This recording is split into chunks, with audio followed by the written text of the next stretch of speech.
Well, we're going to be in Hawaii November 20th through 23rd at Blue Note. Yeah. That's my birthday. You're going to be out there. You get to bring whoever you want out there. That's going to be fun. I can't wait, man. I'm really looking. That's the one like all year that I have just been like had it circled on the calendar. That I can't wait for. And now I can let people know why we had to move it. Just announced today.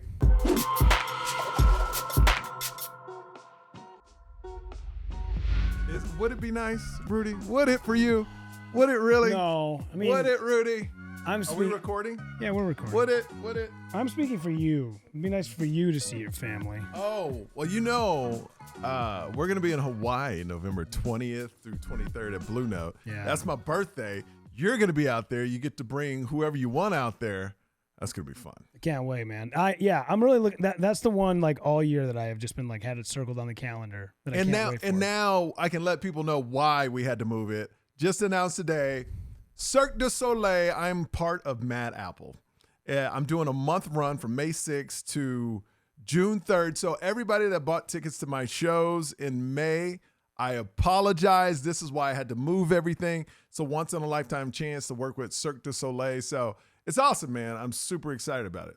I'm super excited about it because I was like, you know what? We can move all these dates and then we can come back in the fall. And I don't know, to me, comedy in the fall is just so good. Yeah. It just feels good. I agree. Fall. Yeah, it feels right. Comedy should be dimly lit. Everybody should have 2 layers on indoors.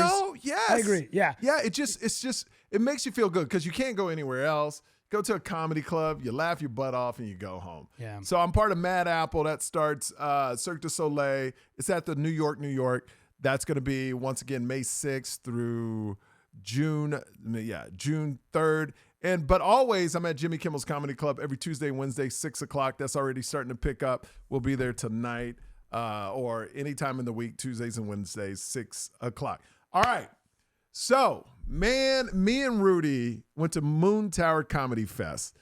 The only other festival I've ever done was Netflix Fest, and that was an honor. The party I went to was incredible with all the legends at Ted, the CEO's house. But the Moon Tower Comedy Fest, everything happened in 3 blocks. And I don't know, man, I enjoy seeing Rudy have fun. I really do. Oh. I really enjoy. I met Rudy at a coffee shop, and he was like, oh, my God. I just saw such and such, and this guy, and this guy. These are people I listen to all the time, and they were standing right in front of me. I go, did you talk to him? He goes, no, I don't know like that. And I was like, it's so cool to see someone so excited about comedy, but to also be able to go to events with you, to experience it with you, and to walk away going, this is one of the best comedy experiences I've had in my life. Of course, my night was a lot shorter than yours most of the time because I go. You know, it's so funny. I had a conversation about that specific thing today and how this is the first time I've been to a comedy festival or any, because I would do a lot of radio conferences and stuff. And this was the first time where I didn't have FOMO when I went, because every time I would go, I would think, I got to be in the room with this guy and this person can get me this and blah, blah, blah. And I'm so glad that I'm now 44 and most of that is out of me. You have to play the game a little bit. You still have to go out and hang. You do. Yeah. You do have to play the game, but instead of opportunity, you're looking for friends. Yes. And you're super proud of all your friends doing things. Mm-hmm. That's what it was more about for me is like, oh, I heard my friend's going to be over here. Let me try to find him. Or a comic I respect. Let me try to find him. It was less about the industry for me because they already know me to a certain point. Yeah. And that was the thing that I brought up was the guys that I look up to, not only do I look up to them, comedically and professionally, but the thing that I really admired the most is what I am looking forward to one day is being able to go to a place like Moon Tower and at 9:30 looking around the room and going, I'm good. I can go home. I'm at the level right now where I'm like, but something magical might happen at 1:30 a.m. when I'm half in the bag and not going to remember it. But you're absolutely right. It could. Yeah. You could make a connection because look, it's look. I always know this, and my wife is the one that told me I need to network because I'm not a great networker, so don't follow me on that. But I also know that I'm at a certain point where not everybody knows me, but a lot of comics know me. I can walk into anywhere and they pretty much, hey, what's up, Michael? Yo. Doesn't mean I'm on Netflix, doesn't mean I'm on Hulu, but they know who I am, you know? So it's a kind of thing where I felt awesome, but I felt awesome being there. Colleen, amazing. Moon Tower Comedy Festival, one of the best fests. Of course, my show was awesome, sold it out, standing ovation. I mean, here's what blows me away, still, where I pinch myself, is selling out a show where you have some of the biggest comics in the world. And people are like, no, we're going to go see you. That blows me away. Yeah. You know, it's like a 320-seater, and they're like, yeah, Joey Diaz is down the street. All these comics, Adam Ray's down the street, everybody's performing. But no, we're going to go to your show. And that was such an incredible feeling to also get the standing ovation, which is more ego-driven, but to know, like, you really belong. And then to go after that to Antone's and be on a lineup with nothing but killers and then crush that too.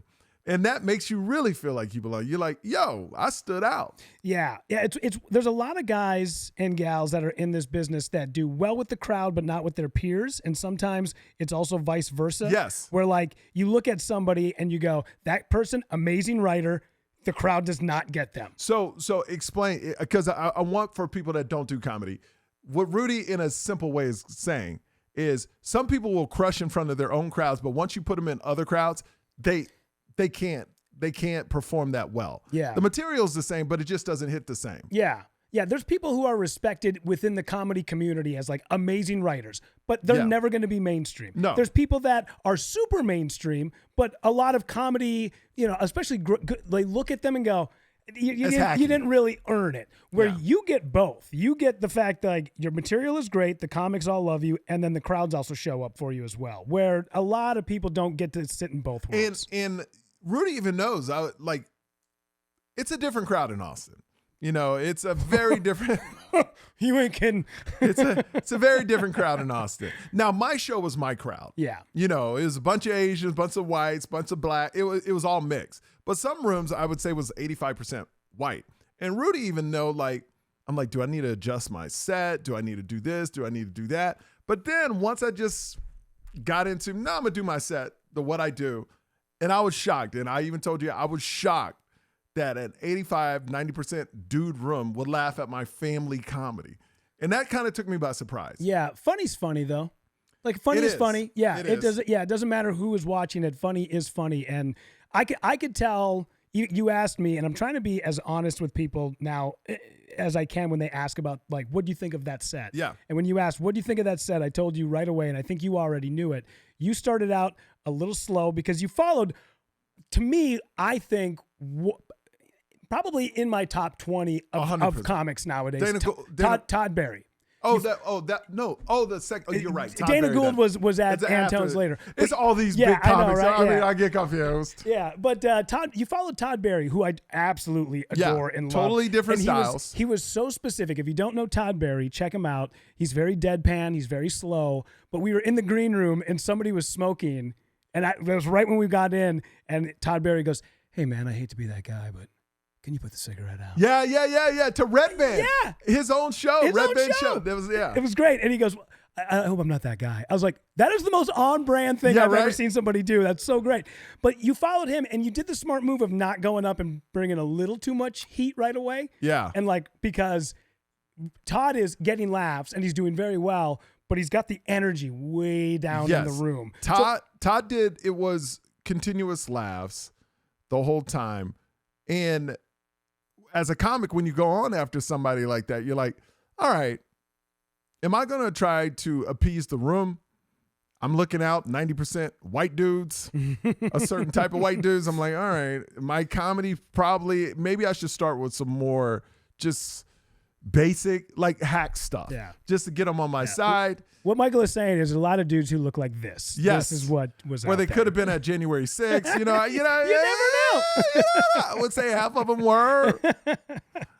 And then, or they support it. And then, and then I was like, no. So it took me about a minute and a half to really figure out, okay, what am I going to do up here? And then once I got into my normal material, I was like, you know what? Screw it. I'm going to just do me. I'm only up here 12 more minutes. And then once I did that, the switch flipped, and then it was like, it was so amazing. This is what I loved about the festival too, is after you go up, the crowd, the worst places to perform are bars where people stand. But at this comedy festival, it was the best place to perform. Like, I say no to gigs. Like, I got offered Hard Rock, House of Blues, and I forgot what city, but they say it holds like 800, but 300 people are standing. I was like, absolutely not. Standing causes people to talk. Mm-hmm.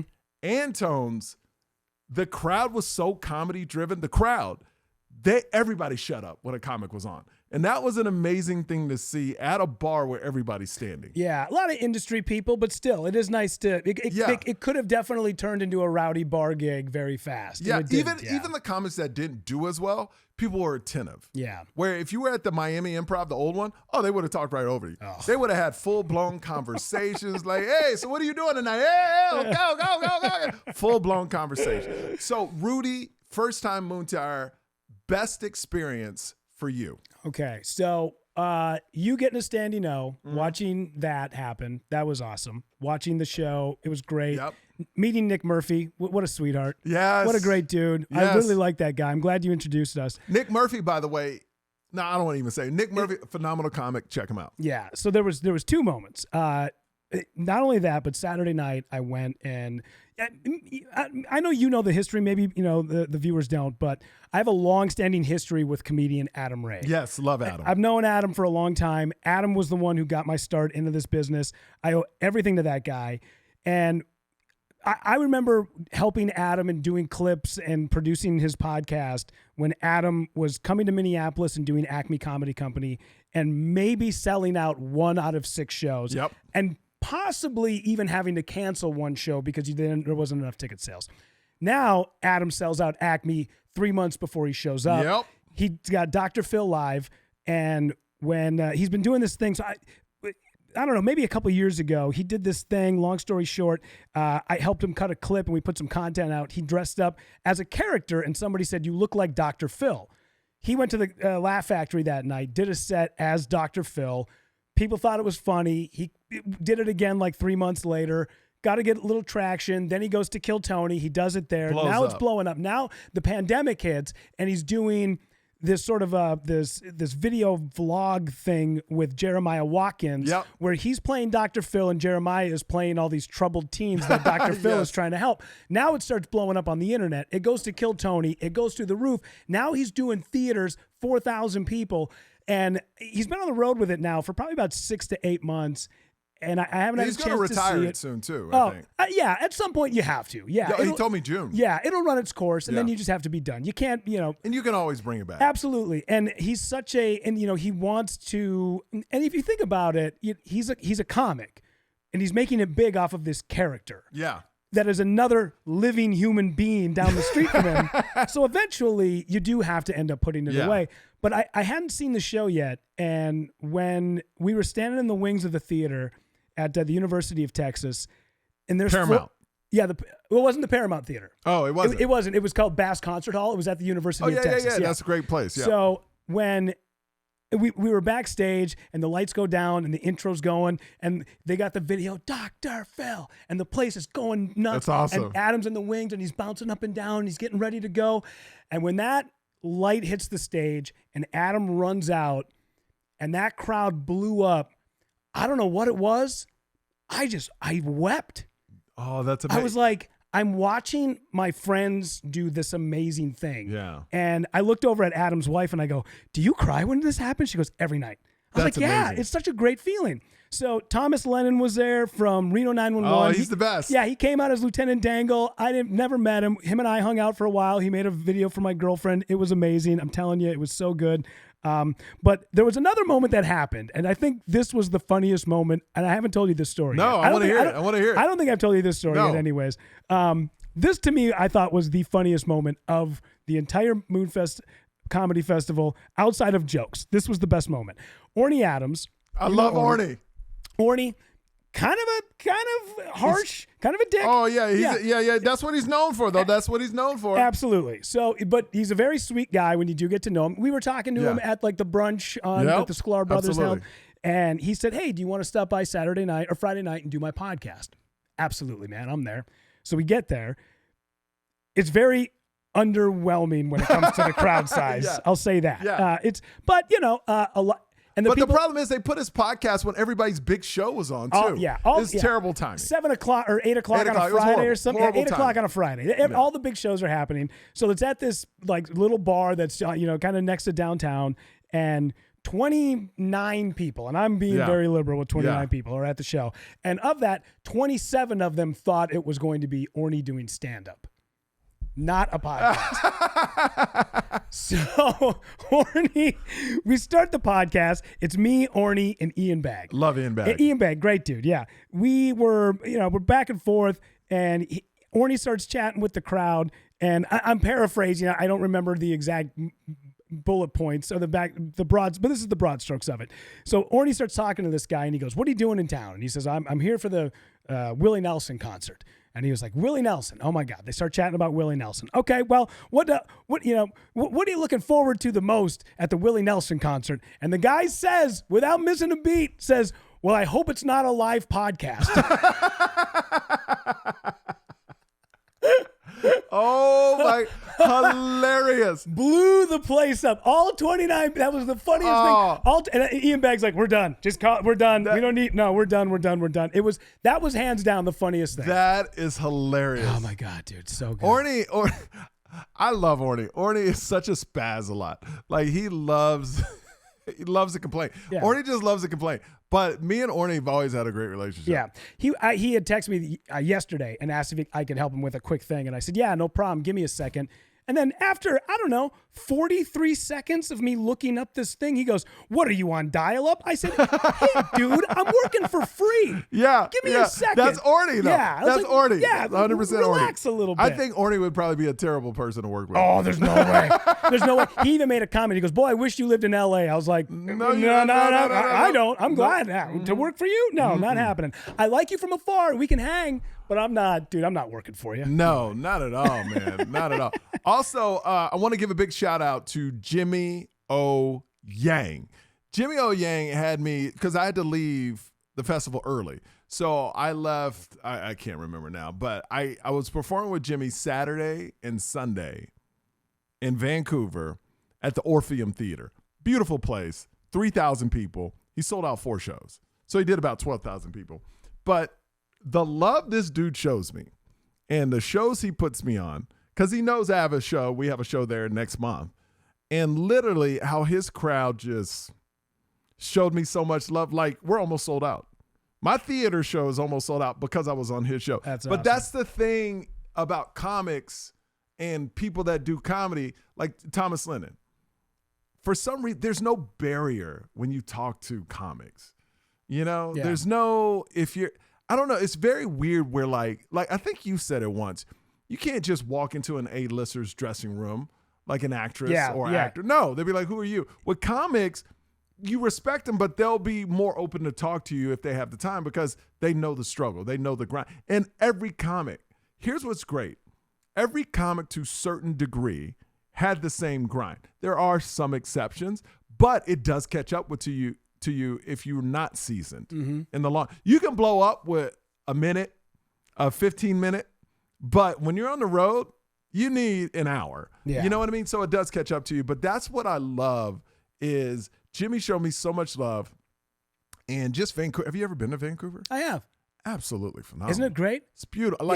I literally wanted to stay a week. Yeah. It's like, because they got this place where you can walk and that park downtown. The park. Oh, isn't it beautiful? Yeah. We ate. I think the restaurant was. I forgot what the restaurant was called, but it overlooked the water and it's just it's beautiful. Yeah. It's like a postcard, bro. Isn't it? I love it. So gorgeous. I love it. You got the mountains that are right in the background, and it's a very underrated city for food. The food the is best. Fantastic. Yeah. You know what I love too is you can walk blocks and not hear English. Like you can hear all different types of languages. It's like we say America's a melting pot.